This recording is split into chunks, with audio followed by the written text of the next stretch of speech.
పాపము, అశాంతి, భయం, దిగులు, శ్రమ, వేదన, దొంగతనం, వ్యభిచారం, వ్యాధి, హత్యలు, త్రాగుడు, ఉగ్రవాదం, భయంకర సంఘటనలు, మరణం, నరకం.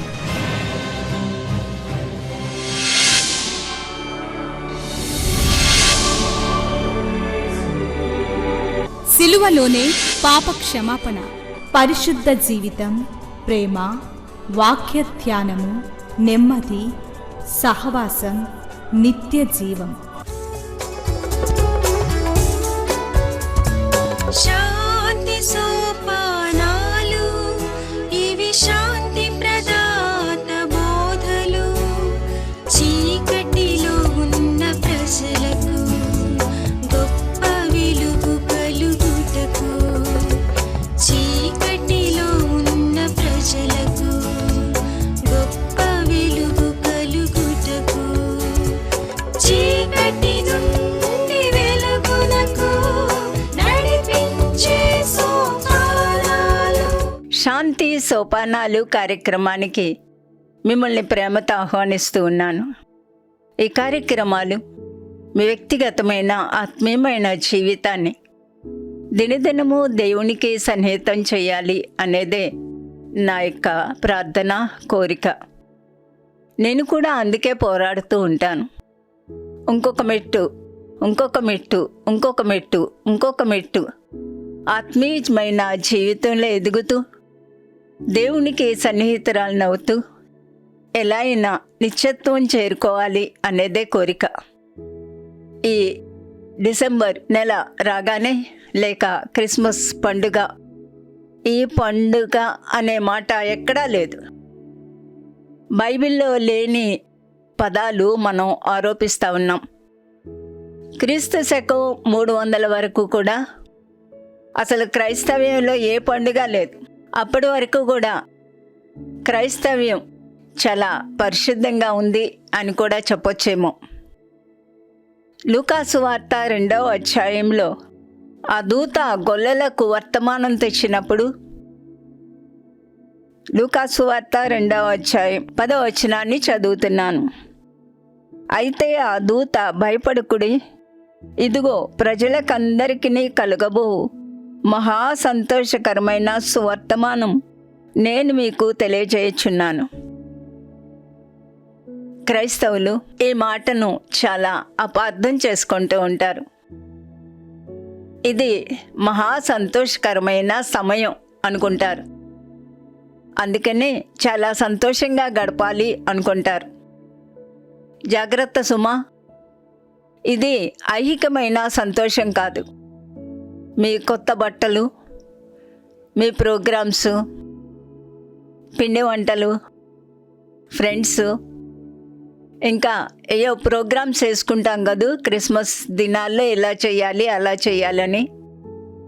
నేను మనసారా కోరుకునేది ఏంటి అంటే, ప్రపంచంలో ఉన్న క్రైస్తవులందరూ కూడా 25వ తారీఖు మొదలు, లేక 24 మొదలు, ఫస్ట్ వరకు ప్రార్థనా దినాలుగా డిక్లేర్ చేసుకొని ప్రపంచంలో నలుమూలలో ఉన్న క్రైస్తవులు గుండెలు బాదుకుంటూ దేశాల కొరకు, ప్రపంచం కొరకు ఏడుస్తుంటే ఎంత బాగుంటుంది అనిపిస్తుంది. మనిషిని దేవుడు సృష్టించినప్పుడు దేవుని పోలికలో చేశారు, మహిమాస్వరూపులుగా చేశారు. ఆయన పోలిక, ఆయన స్వరూపం. దేవుడు ఆత్మ గనుక, అంటే మానవుని కూడా ఆత్మస్వరూపిగా చేశారు, భౌతికంగా మహిమాస్వరూపిగా చేశారు. మనిషి ఆ పోలిక కోల్పోయాడు, మహిమ కోల్పోయాడు, ఒట్టి శరీరం మిగిలింది. నువ్వు మన్నే కనుక తిరిగి మన్నైపోతావన్నారు. మనిషి పాపానికి దాసుడయ్యాడు, మరణపు కోరల్లోనికి వెళ్ళిపోయాడు. ఈ మనిషిని విడిపించే నాథుడు లేడు. ఇది మానవ బ్రతుకు. ఈ మధ్యలో ఇహలోక ఐశ్వర్యాలు, శరీర కోరికలు, వాంఛలు, ఒక మనిషిని పాపం ఎంతవరకైనా తీసుకొని వెళ్ళగలదు. ఈ దినాల్లో చూస్తే ఒక 30-40 సంవత్సరాల కన్నా ఎక్కువగా పాపం, అవినీతి, క్రూరత్వం,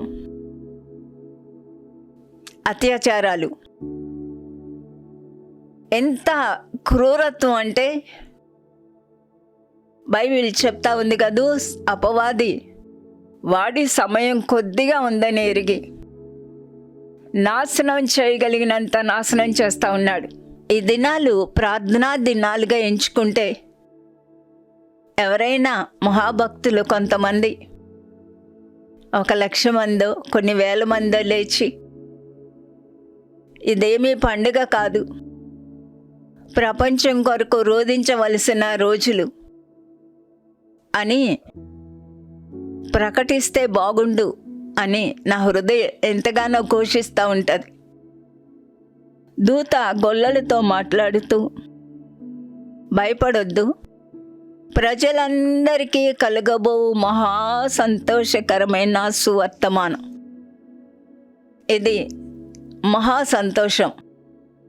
ఎందుకో తెలుసా? అర్థం చేసుకోండి. ఎందుకో తెలుసా? జాగ్రత్తగా వినండి. మనిషి, నువ్వు పోగొట్టుకున్న మహిమ మళ్ళా నేను ఇస్తాను. నువ్వు పోగొట్టుకున్న పోలిక మరలా నేను ఇస్తాను. మనిషి పాపం చేసినప్పుడు దేవుడు మానవుడు విడిపోయారు.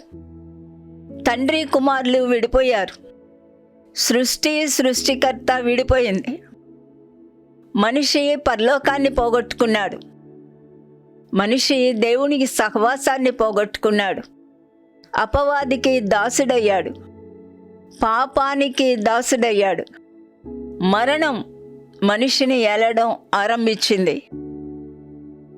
మనిషి పాపపు కోరికలు, ఇచ్చలు, పాప నియమము నుండి బయటికి రాలేడు. ఇది ఆదాము నుండి పారంపర్యంగా ప్రతి మానవునికి సంక్రమించిన శాపం. భూమి శపించబడింది. ఆదాము తప్పించుకునే దారి లేదు. మరణం తప్పించుకునే దారి లేదు. దేవుణ్ణి చేరే దారి లేదు. హానోకు దేవునితో నడిచాడు కాబట్టి దేవుడి దగ్గరికి వెళ్ళిపోయాడు. దేవునితో నడిచిన వాళ్ళే, దైవత్వంతో కలిసి జీవించిన వాళ్ళే పరలోకం చేరతారు. మరి ఈ కోట్ల కొలది మానవుల సంగతి ఏంటి? వీళ్ళకి ఇంకా పరలోకం లేదా? మనిషి నువ్వు గుర్తించినా గుర్తించకపోయినా నరకానికి వెళ్ళిపోతున్నావు. నిన్ను విడిపించే నాథుడు లేడు. నీకు అడ్డు నిలబడే నాథుడు లేడు. శాపంలోకి పుడతా ఉన్నావు, శాపంలోకి వెళ్ళిపోతా ఉన్నావు. విడిపించే వ్యక్తి లేడు. దేవునికి మానవునికి మధ్యవర్తిగా దైవ కుమారుడు దిగొచ్చారు. దిక్కులేని వ్యక్తికి ఒక దిక్కు వచ్చారు. రక్షణ లేని వ్యక్తికి ఒక రక్షకుడు వచ్చాడు. మనశ్శాంతి లేని వ్యక్తికి మనశ్శాంతి ఇవ్వటానికి సాక్షాత్తు దైవ కుమారుడు ఈ లోకానికి వచ్చారు. ఇది మహా సంతోషకరమైన సువర్తమానం. చాలామంది ఎంత అపార్థం చేసుకుంటారంటే, క్రిస్మస్ మహా సంతోషం కాబట్టి కొత్త బట్టలు, రకరకాల సెలబ్రేషన్స్. చెప్పాలంటే ఈ రోజుల్లో అసలు ఇది క్రైస్తవ సెలబ్రేషన్స్ అనను నేను. నన్ను ఎవరు ఏమనుకున్నా నాకు బాధ లేదు, కానీ భయం కూడా లేదు. కానీ సాతాను విచ్చలవిడిగా క్రైస్తవుల్ని వెళ్తున్నాడు అనుకుంటా ఉన్నాను. ఈ క్రైస్తవ్యాన్ని బాగు చేసేది ఎవరు? ఈ క్రైస్తవ్యాన్ని సరైన మార్గంలో పెట్టగలిగింది నీ కన్నీరు, నా కన్నీరు. ఎప్పటికైనా బాగుపడాలని ప్రార్థన చేద్దాం. రకరకాలుగా వేడుకలు, ఆనందాలు. ఇంకా చెప్పాలి అంటే ఆయా వార్తల ప్రకారం క్రిస్మస్ దినాల్లో అమ్ముడైనంత త్రాగుడు ఇంకెప్పుడు అవదంట.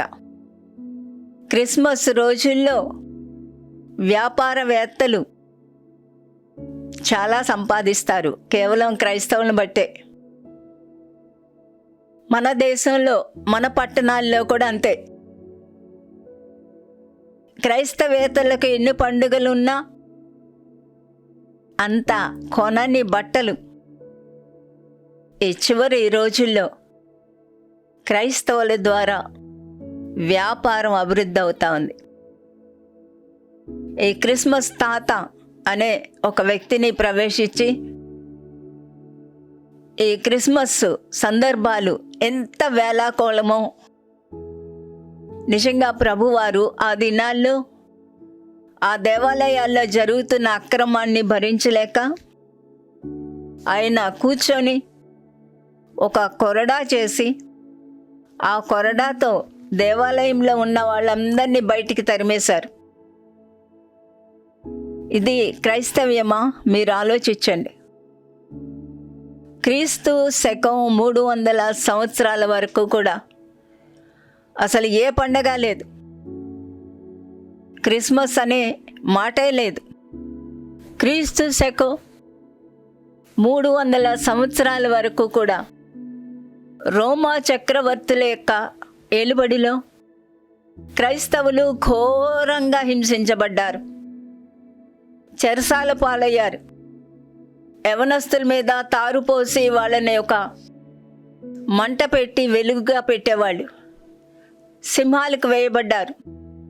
ఘోరమైన చిత్రహింసల మధ్య మనం చదవలేనంత ఘోరాతి ఘోరంగా క్రైస్తవులు హింసించబడ్డారు. పసిపిల్లలు సింహాలకు విసిరివేయబడ్డారు. వృద్ధులు, గర్భిణీ స్త్రీలు. ఈ రోమా చక్రవర్తులు క్రైస్తవ్యాన్ని హింసించినట్టు ఎవరు హింసించలేదు. ఆ తర్వాత కాన్స్టాంటైన్ అనే చక్రవర్తి వచ్చాడు. ఆ చక్రవర్తి జీవితంలో జరిగిన ఒక సంఘటన బట్టి అతడు క్రైస్తవుడయ్యాడు. క్రైస్తవ్యాన్ని ఒక మతంగా చేశాడు. క్రైస్తవులను హింసించడం మానేశాడు. యేసుక్రీస్తు దేవుడని తెలుసుకున్నాడు. అతను కూడా తన కుటుంబాన్ని ముందు హింసించిన వ్యక్తే.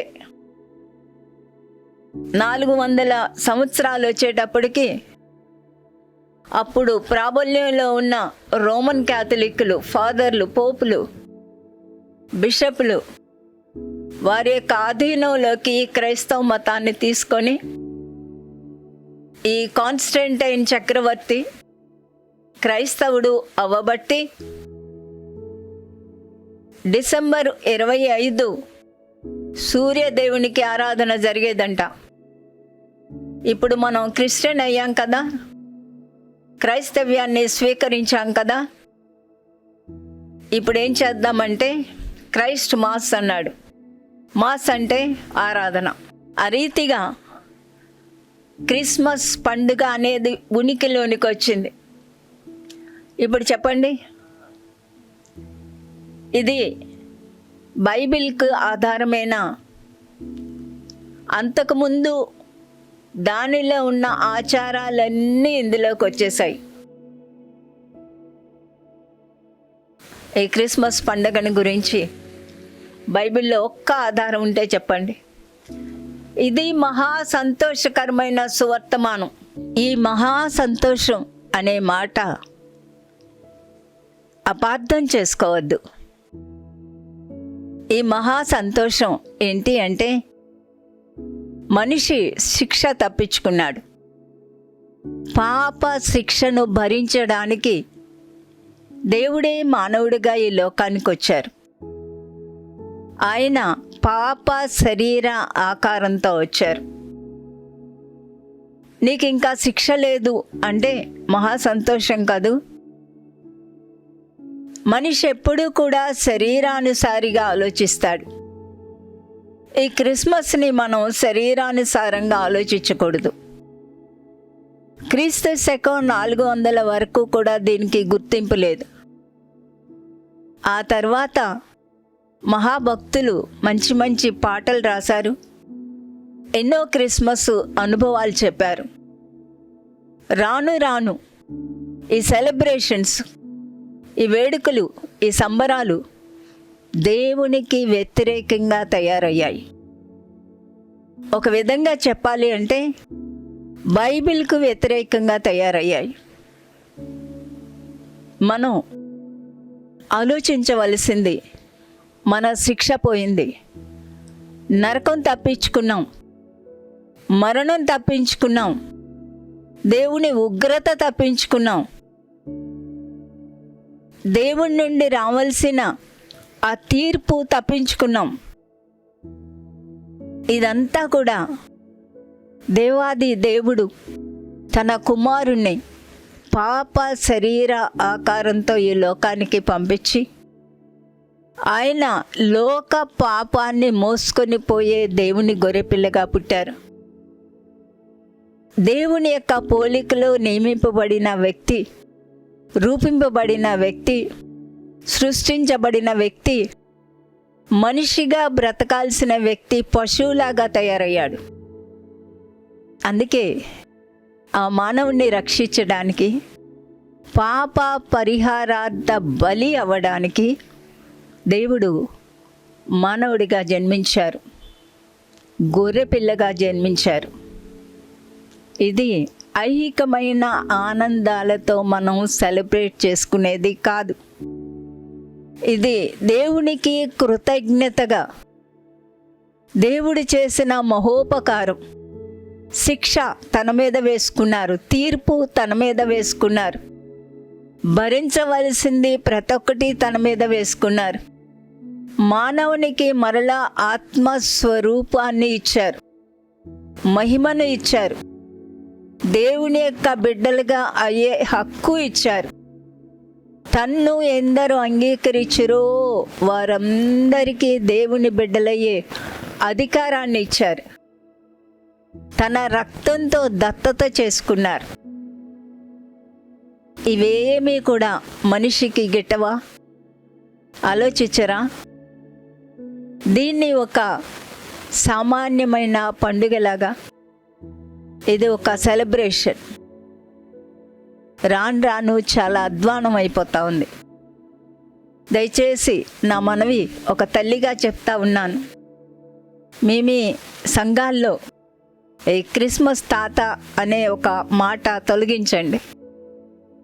క్రీస్తు శకం 400 వరకు కూడా అసలు ఈ మాటే లేదు. వైరా అనే ఒక పట్టణంలో నికలస్ అనే ఒక ఫాదర్ ఉండేవాడంట. ఆయనకు దాన ధర్మాలు చేయడం చాలా ఇష్టం. ఆ సందర్భంగా దాన ధర్మాలు చేస్తూ ఉండేవాడంట. అతన్ని తాత తాత అని పిలుస్తూ నెమ్మదిగా ఒక క్రిస్మస్ తాత మనుగడలోనికి వచ్చారు. ఇంగ్లీష్ వాళ్ళకి, ఒక బ్రిటిషర్స్కి ఆ రోజుల్లో పిల్లలు ఏదైతే అడిగారో అవి వీళ్ళే కొని వాళ్ళ యొక్క పొగ గొట్టం పక్కన ఒక సంచి పెట్టేవాళ్ళంట. అందులో తల్లిదండ్రులే వేసేవాళ్ళు గిఫ్ట్స్. క్రిస్మస్ తాత వేశాడు అని సరదాగా చెప్పడం మొదలుపెట్టారు. అది నెమ్మదిగా చాలా విచిత్రంగా పాకింది. చెడు ఎప్పుడు తొందరగా పాకుతుంది. మంచిని మనిషి అంగీకరించడానికి ఇష్టపడరు. చరిత్రల ప్రకారం ఈ శాంటా క్లాస్ అనే ఈ ప్రచారం 20వ శతాబ్దం వచ్చేసరికి కోకోకోలా కంపెనీ దాన్ని దత్తత తీసుకొని ఆ డ్రెస్సులు తయారు చేయటం, ఇది జగత్ ప్రసిద్ధికి ఎక్కింది. ఇప్పుడు క్రైస్తవ్యంలోకి వచ్చేసింది. దుఃఖం, బాధ, ఏం చేయలేని పరిస్థితి ఏంటి అంటే క్రైస్తవ్యం ఒక వ్యాపార కేంద్రం అయిపోయింది. ఆత్మీయంగా దుఃఖించేవాళ్ళు లేకపోలేదు. అసలు దీనంతటికీ కూడా వద్దు అని చెప్పేవాళ్ళు కూడా చాలామంది ఉన్నారు. దీనంతటికీ ఎదురు నిలిచేవాళ్ళు ఉన్నారు. కానీ వాళ్ళ మాట వినేదెవరు? నెమ్మదిగా ఇదొక పెద్ద వ్యాపారం అయిపోయింది. ఇంకా విచిత్రం ఏంటంటే సంఘాల్లో ఆత్మీయత ఉండదా? సంఘాల్లో దేవుని భయం లేదు. నేను అనేక సంఘాలకు వెళ్ళినప్పుడు సరిగ్గా వాక్యం చెప్తూ ఉండగా మధ్యలో ఈ క్రిస్మస్ తాత లేచి జేబులో నుంచి బిళ్ళలు తీసి అందరికీ విసరడం మొదలు పెడతాడు. అక్కడున్న వాతావరణం అంతా కూడా మారిపోతుంది. ఇంకా వాక్యాన్ని ఎవరూ పట్టించుకోరు. ఒక వేళాకోళం, నవ్వులాట స్టేజ్ మీదకి కూడా వచ్చి పాస్టర్ గారికి ఇస్తాడు. యేసు ప్రభు సిలువ మీద చనిపోవడానికి ఈ లోకంలో పుట్టితే, దైవ కుమారుడు ఒక పశువుల శాలలో పుడితే అది మనకి సరదానా? అది మనకి వేళాకోళమా? ఈ సందర్భంలో మరియా ఒక గొప్ప మాట చెప్పింది. అది మీకు జ్ఞాపకం చేస్తాను. లూకాసు వార్త 1వ అధ్యాయం 48వ వచనం. నా ఆత్మ నా రక్షకుడైన దేవుని యందు ఆనందించెను. నేను ఈ మాటని ఎన్నిసార్లు ఆలోచిస్తానో, ఎంతగా ఆలోచిస్తానో. ఎంతమంది క్రైస్తవులు ఈ మాట అనగలరు? ఒక చిన్న అమ్మాయి, దాదాపు 13-14 సంవత్సరాల మరియా, చిన్నపిల్ల, ఎంత గొప్ప మాట అన్నది అని ముఖాన ఒక్క చెంప దెబ్బ కొట్టినంత సవాలుగా ఉంటుంది. నా ఆత్మ నా రక్షకుడైన దేవుని యందు ఆనందించాను. ఈ దినాల్లో ఈ మాటలు వినే నా ప్రియ శ్రోతలారా, ఈ సందేశం ఆసక్తితో వినే దేవుని బిడ్డలారా, మన ఆత్మలు మన తండ్రి అయిన దేవుని యందు ఆనందిస్తున్నాయా? ఇహలోకమైన వాటి మీద ఆనందిస్తున్నామా? ఈ వేడుక కాదు క్రిస్మస్ అనేది. దేవుణ్ణి నమ్మిన మనం రోజు కూడా ఆయన స్తుతిస్తాం కదూ. ఆయన ఈ లోకంలో పుట్టినందుకు స్తుతిస్తాం. ఆయన మన కొరకు మరణించినందుకు స్తుతిస్తాం. మన పాపాలు క్షమించినందుకు స్తుతిస్తాం. ఆయన రక్తం కొరకు స్తుతిస్తాం. నేను 100 సార్లు చెప్పమన్నా ఒక్క మాటే చెప్తాను. ఆ రక్తానికి నువ్వు నమ్మకంగా ఉండు. ఆ రక్తానికి నేను నమ్మకంగా ఉండాలి. ఆ రక్తానికి నేను ఎప్పుడూ ద్రోహం చేయలేను. అది నా సమర్పణ. అది పరిశుద్ధమైన రక్తం, పాపం నుంచి విడిపించే రక్తం. తండ్రి చెయ్యి పతితుడైన మానవుని చెయ్యి కలపడానికి దైవ కుమారుడు సిలువలో వ్రేలాడడానికి వచ్చారు, చనిపోవడానికి వచ్చారు, బలి అవ్వడానికి వచ్చారు. దయచేసి ఈ మాటలు మీరు అర్థం చేసుకోండి. ఎక్కడా కూడా లౌకికమైనది జరగకుండా, దేవుని ఉగ్రత, దేవుని శిక్షకు పాత్రలు కాకుండా మిమ్మల్ని మీరే కాపాడుకోమని మనవి చేస్తున్నాను. ఈ దినాల్లో క్రిస్మస్ ఆచరించవద్దు అనేవాళ్ళు కొంతమంది ఉంటారు. మీరు ఆచరిస్తారో ఆచరించరో నాకు అనవసరం. సంవత్సరానికి ఒకసారి పిల్లలందరినీ లేక చుట్టుప్రక్క వాళ్ళని అసలు యేసు ప్రభు ఎందుకు జన్మించారో చెప్పడానికి ఒక చిన్న కూడికో పెద్ద కూడికో ఏర్పాటు చేయొచ్చు. ఇది బట్టల షో కాదు, మన యొక్క సంబరాల షో కూడా కాదు. ఇది ఒక గంభీరమైన ఘట్టం. ఆ పశువుల శాలలో బెత్లెహేములో ప్రభువారు పుట్టినప్పుడు ఎవ్వరికీ తెలియదు సుమా. ఆయన పొత్తి గుడ్డలతో చుట్టబడ్డాడు. పాపం పాత బట్టలేవో ఆ తల్లి తెచ్చుకొని ఉంటుంది ఇంటి దగ్గర నుంచి. ఆయన పుట్టాక ఆ బట్టల్లో ఆమె చుట్టింది. ఒక్క మరియా, ఏసేపు కుటుంబం, మరియ కుటుంబం తప్ప ఎవ్వరికీ తెలీదు. దూత గొల్లలకు చెప్పాక ఆ రక్షకుడు పుట్టాడని, మెస్సయ్య పుట్టారని గొల్లలు వెళ్ళి ఈ శుభవార్త బెత్లెహేమంతా చాటారు. సద్దు మణిగిపోయింది. సత్రపు యజమానికి కూడా తెలిసిందో లేదో తెలియదు. ఆ తర్వాత హేరోదు పసిపిల్లల్ని చంపాలని ఒక డిక్రీ ఆర్డర్ చేసినప్పుడు దేవదూత చేత చెప్పబడిన యోసేపు మరియలు బాబుని తీసుకొని ఐగుప్తుకి వెళ్ళిపోయారు. ఇంకా మెస్సయ్య జన్మించాడన్న వార్త ఎవరికీ తెలియదు. జ్ఞానులు వచ్చారనుకోండి, వాళ్ళ యొక్క ప్రయాణం సంవత్సరం పైన పట్టింది. వాళ్ళ ఇంట్లోకి వచ్చి మరియా యోసేపుని చూశాక దేవుని సలహా మేరకు, దేవుని యొక్క దూత సలహా మేరకు ఆ పసిబిడ్డను తీసుకొని వెళ్ళిపోయారు. ఆయన నజరేతులో పెరిగాడు. కాబట్టి ఇది ఒక వేడుక కాదు, సంబరం కాదు. పాపపు శిక్షను మోయటానికి ఆయన ఈ లోకానికి వచ్చారు. మహా సంతోషకరమైన సువర్తమానం. ఒకే ఒక మాట, నువ్వు శిక్షలోకి వెళ్ళక్కర్లేదు, నరకానికి వెళ్ళక్కర్లేదు, దేవుని ఉగ్రతలోనికి వెళ్ళక్కర్లేదు. ఈ లోకంలో మరణంలో నుండి జీవంలోకి దాటించడానికి ఆయన ఈ లోకంలో పుట్టారు. లూకాసు వార్త 2వ అధ్యాయం 14వ వచనంలో దేవదూతలు ఇలాగా పాడారు: సర్వోన్నతమైన స్థలముల్లో దేవునికి మహిమయు, ఆయనకిష్టులైన మనుషులకు భూమి మీద సమాధానం. మహిమ తిరిగి దేవునిదైంది. తండ్రి కుమారులు కలుసుకున్నారు. ఆయనకిష్టులైన మనుషులకు భూమి మీద సమాధానం. దేవునితో సమాధానం కలిగి ఉందాం. దేవునికి వ్యతిరేకమైనది ఏది చేయొద్దు. అనవసరంగా ఉగ్రత పాలు అవ్వద్దు. ప్రార్థన చేసుకుందాం. ప్రేమ కలిగిన మా ప్రియమైన పరలోకపు తండ్రి, మీకు వందనాలు ప్రభువా, స్తోత్రాలు నాయనా.